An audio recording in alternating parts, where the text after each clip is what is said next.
Hello guys, welcome to my channel soul therapist 111। आज मैं आई हूँ आपके लिए जर्नल रीडिंग लेकर के कि आपके जो पार्टनर हैं उनकी करंट फीलिंग्स आपके लिए क्या हैं, और जो आपके लाइक आपके बीच में जो भी सिनेरियो चल रहा है उस सिनेरियो के हिसाब से चीज़ें किस तरीके की होंगी, और अभी वो क्या सोच रहे हैं आपके बारे में, लाइक अभी उनकी एनर्जीज क्या हैं आपको आपको लेकर के।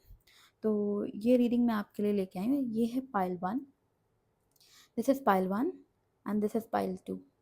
आप आराम से सोच के चूज़ कर सकते हैं आपको जो भी पाइल लाइक कनेक्ट कर रही हो। टेक योर टाइम एंड उसके बाद डिसाइड करिए कि आपको कौन सी पाइल कनेक्ट कर रही है। ओके, फिर उसके बाद आप अपनी रीडिंग ले सकते हैं। सो गाइस, पाइल वन में आया है 9 of coins, queen of cups and 4 of wands.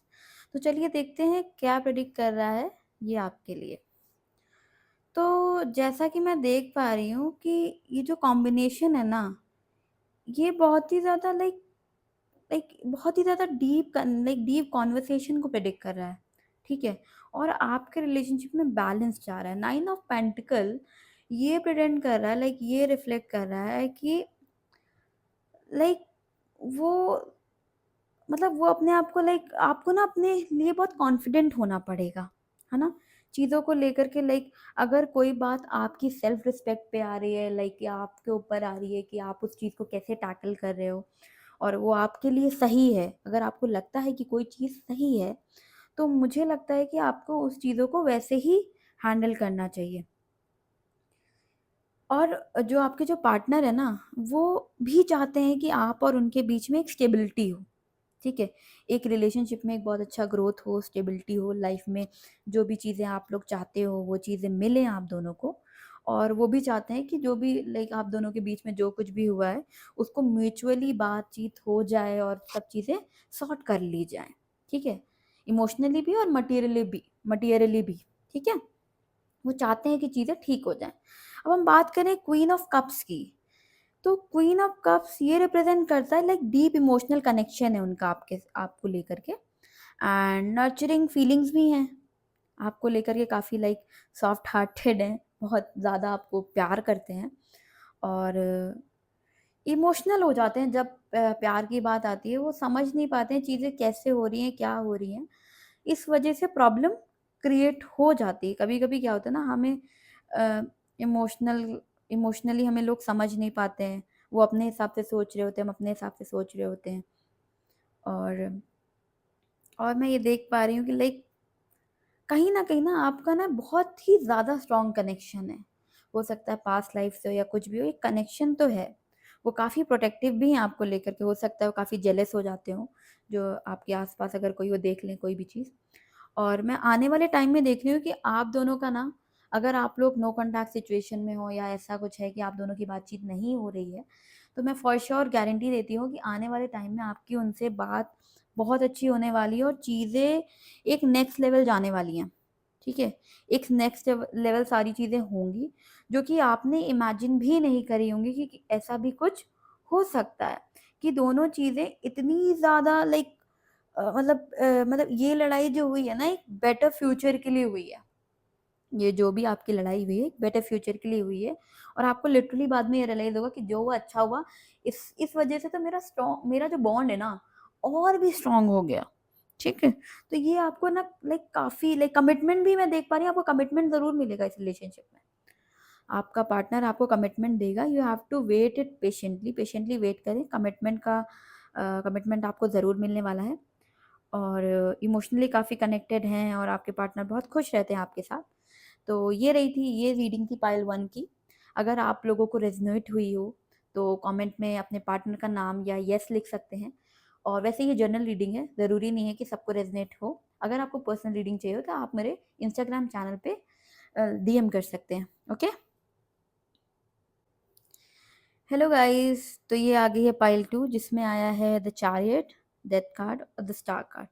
तो चलिए देखते हैं कि ये जो डायनामिक, ये जो 3 कार्ड्स हैं आपके लिए क्या कह रहे हैं। तो मैं देख पा रही हूँ कि लाइक आपकी जो जर्नी है ना, आप लोगों के बीच में जो भी चीज़ें हैं वो एक ट्रांसफॉर्मेटिव जर्नी है। आने वाले टाइम में ये चीज़ें बहुत ही ज़्यादा चेंज होने वाली हैं, मतलब आपने सोचा भी नहीं था कि कुछ ऐसा होने वाला है। बिकॉज़ जो चैरियट है ना, वो रिप्रेज़ेंट करता है डिटर्मिनेशन और मतलब एक मोमेंटम आएगा, चीज़ें बिल्कुल चेंज हो जाएँगी, ठीक है?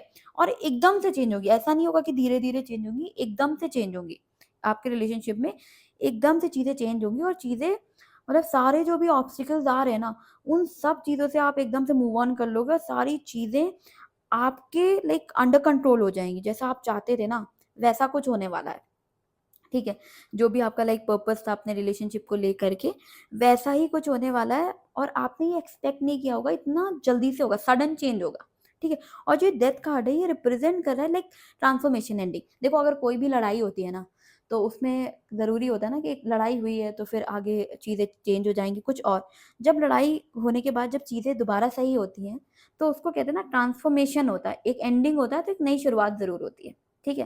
तो एक अचानक से चीज़ें सब ठीक होंगी और आपकी एक नई बिगिनिंग होगी, एक नया पर्सन, आपको ऐसा लगेगा कि वो इंसान जो कि आपसे इतना लड़ रहा था, जो भी चीज़ें हो रही थी, वो एकदम से इतना अच्छा कैसे हो गया, ऐसे कैसे हो गया? आपको लिटरली आप बहुत ज़्यादा शॉक्ड हो जाओगे। बट ये जो चीज़ होगी ना, ये बहुत आपको बहुत ज़्यादा सैटिस्फाई करेगी। बट देखो, दैट कार्ड है, तो मेरा सजेशन ये है कि आप चीज़ों को होल्ड ऑन मत करो, कि आप उनको कॉल कर रहे हो उनके पीछे पड़े हो, ऐसा कुछ नहीं करना है। आपको ना लेट गो कर देना है, ठीक है? किसी भी चीज़ को ज़्यादा सर्व नहीं करना है, ठीक है? ये नहीं कि पीछे पड़े हैं, आपको लेट गो कर देना है और चीज़ें आपके कंट्रोल में डेफ़िनिटली हो जाएँगी, ठीक है? अब हम बात करते थे स्टार कार्ड। स्टार कार्ड ऐसा क्या कहना चाहता है?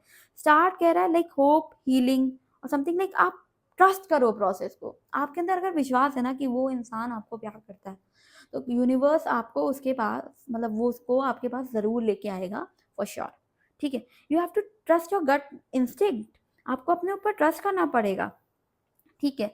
और ये भी इंडिकेट करता है it's a sense of inspiration, समझिए आप, होप होनी चाहिए कि आपकी चीज़ें ठीक हो जाएँगी, ठीक है? और हो रही हैं। जब आपका ये आप हीलिंग और ग्रोथ की तरफ जाते हो ना, तो ऑटोमैटिकली चीज़ें आपकी तरफ हील होने लगती हैं, चीज़ें आपको आपके अंडर काम करने लगती हैं। तो मैं यही कहूँगी कि आप ना लेट गो कर दो, कोई भी चीज़ें पे ज़्यादा पैनिक मत हो। ऑटोमैटिकली आप देखो एक सडन चेंज देखोगे और सारी चीज़ें आपके हिसाब से अलाइन होती हुई दिखेंगी, जो कि आपने कभी इमेजिन भी नहीं की होंगी, इतनी अच्छे से अलाइन हो जाएँगी, ठीक है? तो ये थी पाइल 2 की रीडिंग। अगर पाइल 2 वालों को ये रीडिंग रेज़ोनेट की हुई हो, तो डेफ़िनेटली कमेंट में अपने पार्टनर का नाम या येस क्लेम कर दें। और अगर आपको ये एक जर्नल रीडिंग है, तो जर्नल रीडिंग तो आप जानते हैं कि कभी-कभी रेज़ोनेट करती है, कभी-कभी रेज़ोनेट नहीं करती है। अगर आपको अपनी पर्सनल रीडिंग चाहिए हो, तो आप मेरे इंस्टाग्राम चैनल पे मुझे डीएम कर सकते हैं और मेंशन कर सकते हैं आपकी जो भी प्रॉब्लम है, और हम उस पे काम कर सकते हैं। और यही, आप मेरे यूट्यूब को फॉलो करिए और इंस्टाग्राम को सब्सक्राइब करिए। Thank you guys, I hope मैं आपकी हेल्प कर सकूँ, आपकी चीज़ों को आपकी चीज़ों को हील कर सकूँ आपको और आगे ग्रो कर सकूँ। Thank you very much guys, bye.